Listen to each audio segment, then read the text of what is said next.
ಶಿವನು ಮೂರನೇ ಕಣ್ಣು ತೆರೆದಿದ್ದು ಏಕೆ?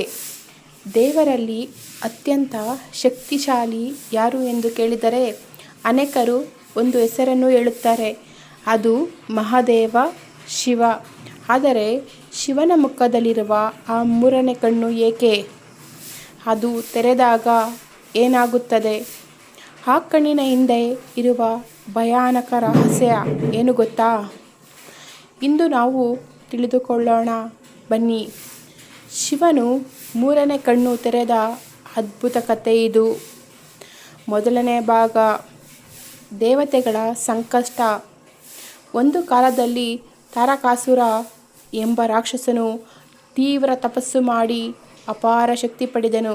ಅವನಿಗೆ ಬ್ರಹ್ಮದೇವರಿಂದ ಒಂದು ವರ ದೊರಕಿತು. ಶಿವನ ಮಗನಿಂದ ಮಾತ್ರ ನಿನಗೆ ಮರಣ ಎಂದು.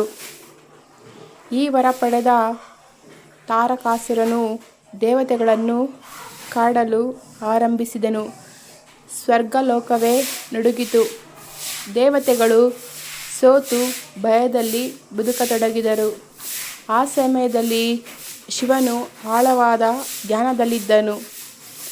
ಸತೀದೇವಿಯು ಅಗಲಿಕೆಯ ನಂತರ ಶಿವನ ಲೋಕದ ಕಡೆ ಗಮನ ಕೊಡಲೇ ಇಲ್ಲ. ದೇವತೆಗಳು ಚಿಂತೆಗೆ ಒಳಗಾದರು. ಶಿವನು ಧ್ಯಾನದಿಂದ ಹೊರಬರದಿದ್ದರೆ ಅವನ ವಿವಾಹವೂ ಆಗುವುದಿಲ್ಲ, ಮಗನು ಹುಟ್ಟುವುದೂ ಇಲ್ಲ. ಹಾಗಾದರೆ ತಾರಕಾಸುರನನ್ನು ಯಾರು ಸಂಹರಿಸುವವರು? ಎರಡನೇದಾಗಿ, ಕಾಮದೇವನ ಸಾಹಸ. ಆದಾಗ ದೇವತೆಗಳು ಒಂದು ನಿರ್ಧಾರ ಮಾಡಿದರು. ಶಿವನ ಧ್ಯಾನವನ್ನು ಮುರಿಯಬಲ್ಲ ಒಬ್ಬನೇ ವ್ಯಕ್ತಿ. ಅದು ಯಾರು ಗೊತ್ತಾ?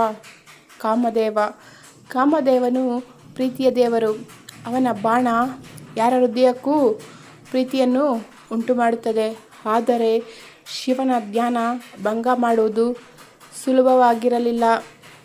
ಕಾಮದೇವನು ಭಯಪಟ್ಟನು. ಆದರೂ ದೇವತೆಗಳಿಗಾಗಿ ಕೈಲಾಸಕ್ಕೆ ಹೊರಟನು. ಆ ಸಮಯದಲ್ಲಿ ಪಾರ್ವತಿ ದೇವಿ ಶಿವನ ಸೇವೆಯಲ್ಲಿ ತೊಡಗಿದ್ದಳು.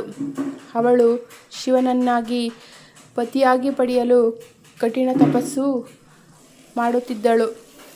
ಕಾಮದೇವನು ತನ್ನ ಪುಷ್ಪಬಾಣವನ್ನು ತೆಗೆದುಕೊಂಡನು. ಒಂದು ಕ್ಷಣ ಅವನು ಆ ಬಾಣವನ್ನು ಶಿವನ ಕಡೆ ಬಿಟ್ಟನು.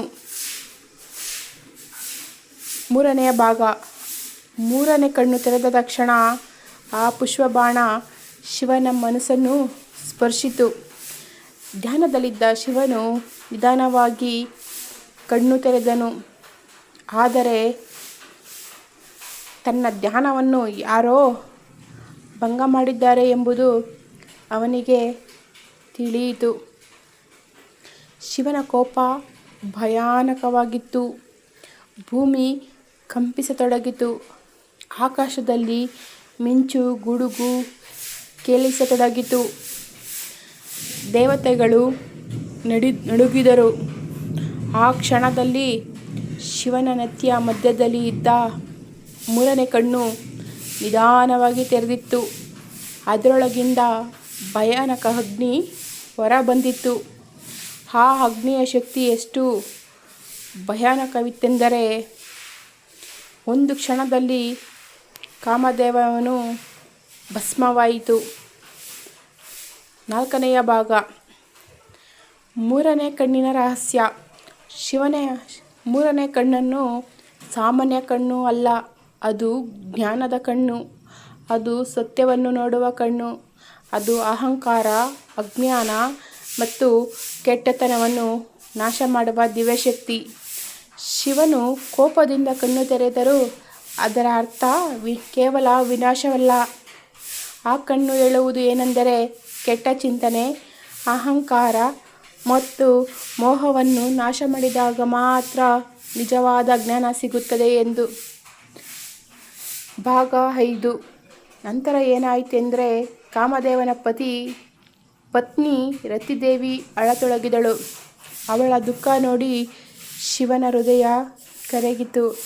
ಶಿವನು ಆಶೀರ್ವಾದ ನೀಡಿ ಹೇಳಿದನು, ಕಾಮದೇವನು ದೇಹವಿಲ್ಲದ ಲೋಕದಲ್ಲಿ ಇರುತ್ತಾನೆ. ಆದ್ದರಿಂದಲೇ ಕಾಮದೇವನನ್ನು ಅನಂಗ ಎಂದು ಕರೆಯುತ್ತಾರೆ. ನಂತರ ಪಾರ್ವತಿ ದೇವಿಯ ಭಕ್ತಿಯನ್ನು ಕಂಡು ಶಿವನು ಸಂತೋಷಪಟ್ಟನು. ಇವರ ವಿವಾಹ ನಡೆಯಿತು. ಆಮೇಲೆ ಜನಿಸಿದರು ಕಾರ್ತಿಕೇಯ ಸ್ವಾಮಿ. ಅವರೇ ತಾರಕಾಸುರನ ಸಂಹಾರ ಮಾಡಿದರು. ಹೀಗಾಗಿ ಶಿವನ ಮೂರನೇ ಕಣ್ಣು ಕೇವಲ ಕೋಪದ ಸಂಕೇತವಲ್ಲ, ಅದು ಜ್ಞಾನ, ಸತ್ಯ ಮತ್ತು ಅಧರ್ಮ ನಾಶದ ಸಂಕೇತ. ಮಹಾದೇವನು ಈ ಅದ್ಭುತ ಕಥೆ ನಿಮಗೆ ಇಷ್ಟವಾದರೆ ಓಂ ನಮಃ ಶಿವಾಯ ಎಂದು ಕಾಮೆಂಟ್ ಮಾಡಿ. ಹರ ಹರ ಮಹಾದೇವ. ಧನ್ಯವಾದಗಳು.